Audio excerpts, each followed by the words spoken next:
John Beltran, Dave Urich back at Beet Digger Stadium in Brush on homecoming night. Callie Chisholm and Joe Rosenbrock are the homecoming queen and king, respectively, and the Beet Diggers are kings on the football field tonight, leading the Valley Vikings 35-0. And one thing that I like, Dave, is that 5 different Beet Diggers have scored tonight. I mean, it's already a tough offense to defend, but when you have 5 players that have scored, I mean, that just makes it obviously that much tougher. You're 4 in the backfield, and you're 1 running back. And Valley must be asking itself, when is this game going to get over with? Because, they have trouble moving the ball down the field, and they certainly have trouble stopping the Beet Diggers. The Beet Diggers had 7 possessions in the opening half. They turned it over on downs once, and they fumbled the football at the 9-yard line. I mean, it's quite frankly, no discredit to Valley, but the Beet Diggers have made it look easy against this Valley defense. Those touchdowns that have been scored have almost been uncontested. And again, not to discredit Valley, we know that offensive line for Brush has been firing on virtually all cylinders tonight. Oh man, I watched him a couple times, and the funnest time I watched him was that double team between Brost and Hefner, and they stood the kid up, and he's a big kid. They stood him up, and they were still blocking him 15 yards down the field, and when they were blocking him down the field like that, that's when they started tripping up linebackers and causing all kinds of traffic problems for the secondary and the defense, and that just creates big runs. And look at this convoy of Beet Digger fans set up from 130-yard line to another, opening it up for the Beet Digger players to come out for the second half. That's 40 yards worth of Beet Digger fans, Dave. They're in much support tonight.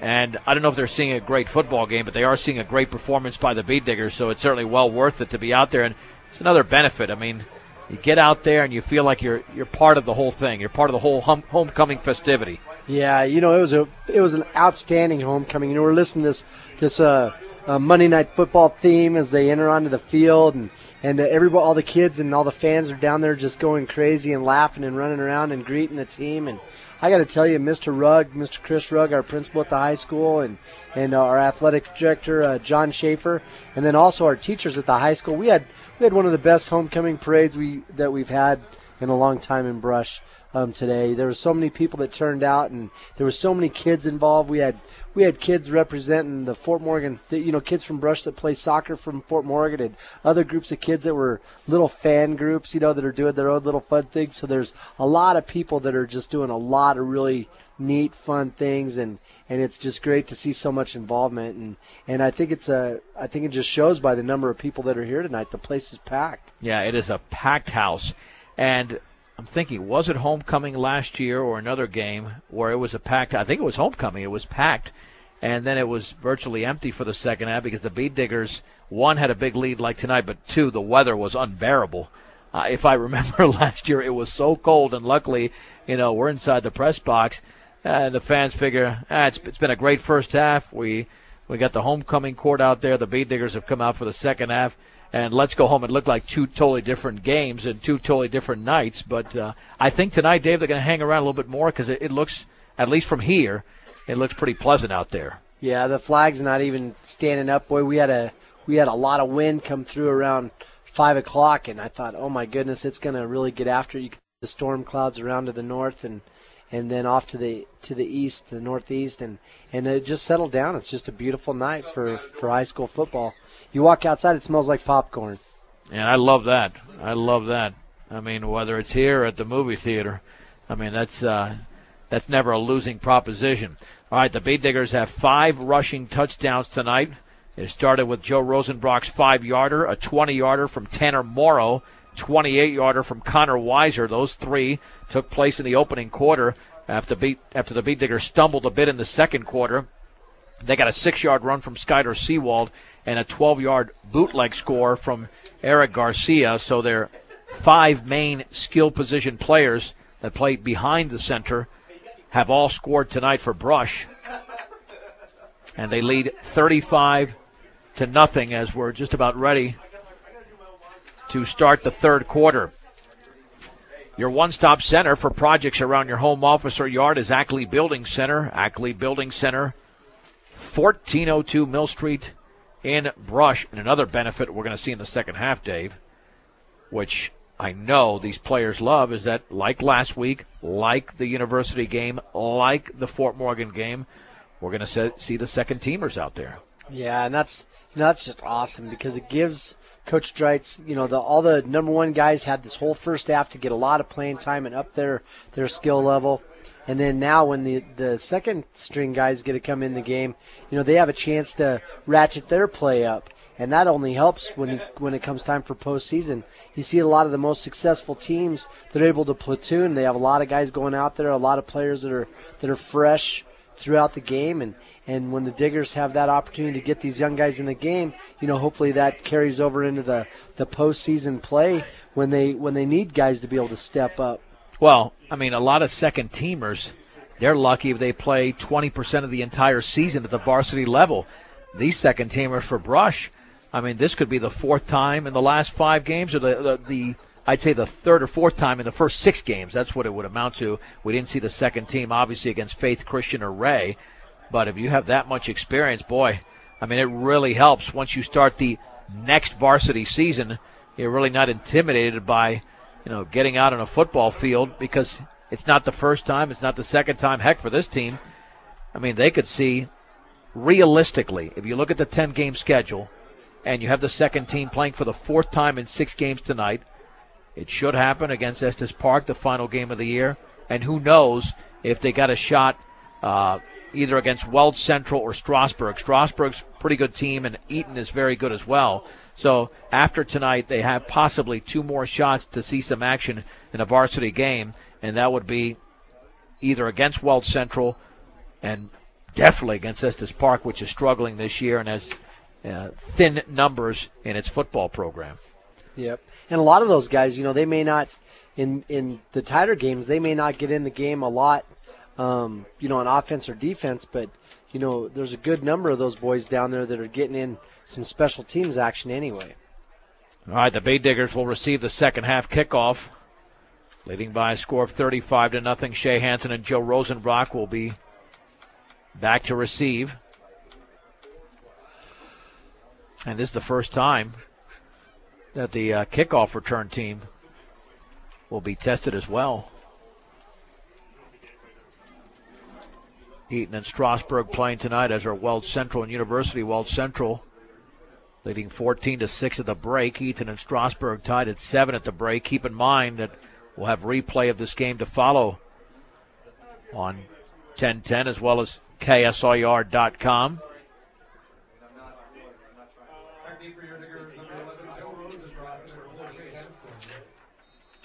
And we begin the second half. Edgar Nunez will kick it off for Valley. A line drive kick, and it's well out of bounds at around the 20-yard line. So the Bay Diggers, once again, are going to have very good field position. And they had great field position throughout the first half, which is why they scored so many points. Nunez, the kicker, had bright yellow shoes. Boy, they were so bright. There's no way you could miss him out there, and he just got to run at that football and he kicked the soccer style sort of kick that he just got his body around on and just shanked it right out of bounds. The Diggers will start from the 35-yard line. They did go to the shotgun quite a bit in the opening half, just expanding that offense that much more.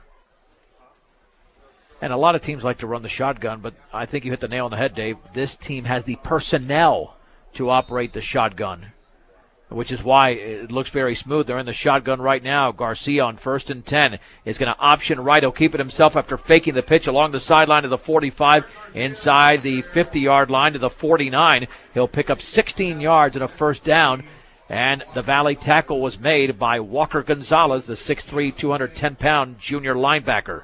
So Brush is excited about running that option out of the shotgun. Boy, does that ever open things up. Garcia's so quick, he's able to get around the corner and not have to give up ground to get out there. He can just go from, he's about 5 yards back behind the ball. He just goes from that 5 yards back and runs right around the end. Two receivers split each side. 1st and 10 for the 49. Garcia, 3-step drop, throws it out to his left. That pass is caught by Hansen. He's beating a defender to the 30-yard line, and he shirt-tailed down inside the 25 to around the 23, a gain of 26, and a Beet Digger first down. Boy, it was just a beautiful throw. He threw it right on the money, and he had to because the defender was there. Hansen had him beat by about a yard. Garcia just hit him right on the run, and Hansen made a great catch, concentrated catch, and turned it upfield. Gorgeous throw. 1st and 10 at the 22-yard line of Valley. The Beet Diggers have well over 40 yards in their first two plays of this drive. Garcia's in a shotgun again. On 1st down, he's back to throw, looking, quarterback draw, he'll take off, he'll spin, break a tackle, run to the 20-yard line, and then he's taken down at the 16. That was a nifty 6-yard gain for Eric Garcia. Pedro Alvarez made the tackle. 2nd down and 4. He made a lot out of nothing. And he has the ability to do that just with as quick as he is, the way he can start and stop. And that time he was kind of running. His last couple steps was on one foot. He was hopping on his left foot as he was driving sideways. 2nd down and a long 3. That ball's just shy of the 15-yard line. The Beet Diggers are in a Maryland I. Garcia is under center. On 2nd down, handoff to the deep man, Rosenbrock. He is hit in the backfield and down. Somebody missed a block for the Beet Diggers, and that allowed Larry Ball, the sophomore at 5'6", 165, to make the play. It's a loss of 1. 3rd and 4 from the 16. I'm sure they're glad I'm sure they're not glad that happened, but they got to be a little bit happy that happened because the Diggers need to see that on film and see where all those linemen have to block down so that they can kick the defensive end out when they run that blast. And somebody missed a block in the middle and let somebody run through a gap. They'll try the Maryland I again. Seawald, Weiser, Rosenbrock in that order, 3rd and 4. And there is the option right by Garcia. He'll take it himself to the 10, and he runs into a Viking 1st and goal at around the 5-yard line. Garcia picks up 11 yards in the play. And the Valley tackle was made by Jacob Joseph, the sophomore defensive back. 1st and goal for Brush. There's just so many options that can come out of that Maryland I when people are worried about you just slamming the ball at them off tackle. Makes them forget about, quarterback keepers and options and passing. 1st and goal from the 5. Maryland I once again with Garcia under center. He'll hand it off to the deep man running right, and that is Connor Weiser. He drives towards the goal line, and check that. That's Seawald. He's in. Skyler Seawald scores from 5 yards out. The Beet Diggers now lead by a score of 41-0. Just running that power, boy. They just ran it over to the right side, and that offensive line got a good surge. But just those big blocking backs in front of him, it's like a slingshot with a giant hammer gun out in front of it. I think they're saying it's Rosenbrock who scored. Well, let's see. Was it Rosenbrock who got into the end? Well, then I missed all of them. All right. Cardenas to attempt the extra point. It is up, and that one is good. After Joe Rosenbrock, I don't know how I mistook Weiser for Seawald for Rosenbrock, but 9:45 to go with the clock running now in the 3rd quarter. The score, Brush 42, Valley nothing on 1010 KSIR and KSIR.com.